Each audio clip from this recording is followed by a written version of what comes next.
So, problem 3, and it's very much of a consequence of 1 and 2. We call it kicking the can down the road. Yeah. Talk us through how that plays out and what it means for your core IT leader. Yeah, and I think one of the consequences of this is often the leaders within a software implementation project are measured on that project, not on long-term outcomes. Yeah.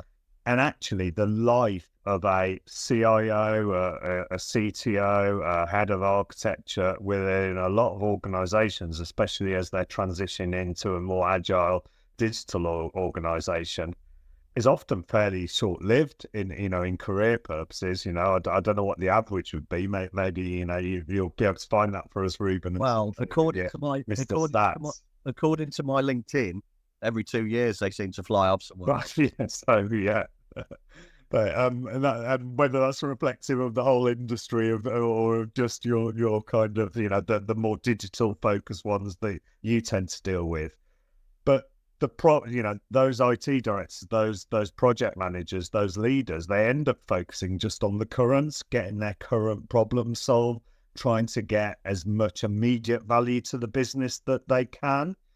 A good leader will leave a good legacy to the future generations, will make it maintainable, will allow you to reap the benefits in 10 years' time, not just in 3 years' time. But often that's perceived as costing more, right?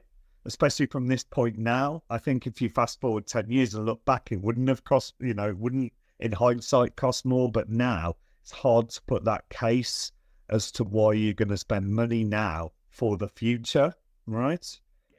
But if you were improving your house to live in, right, and you had a choice of spending X now or double to mean that you don't have to spend again in the next 10 years, you would have a choice. If you were moving out next year, you'd take probably the short-term option, and kick the problem down the road to the next people moving in.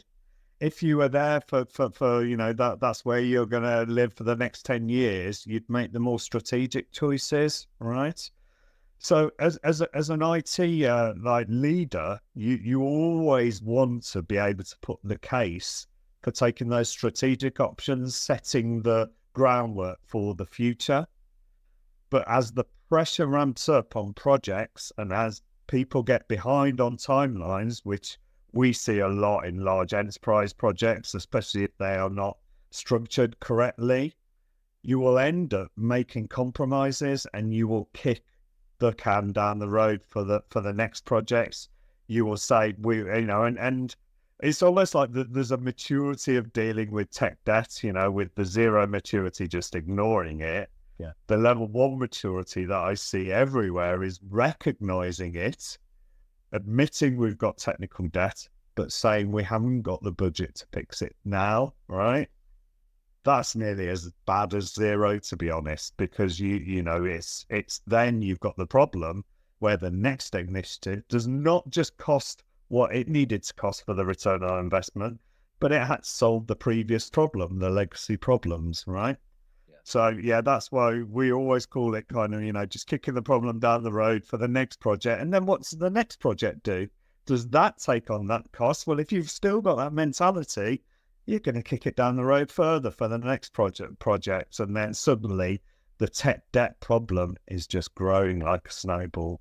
Yeah. And again, wearing that IT leader hat, I feel like I'm getting closer and closer and closer to looking for new work. Exactly. With a success on your CV, because you successfully delivered a project on time.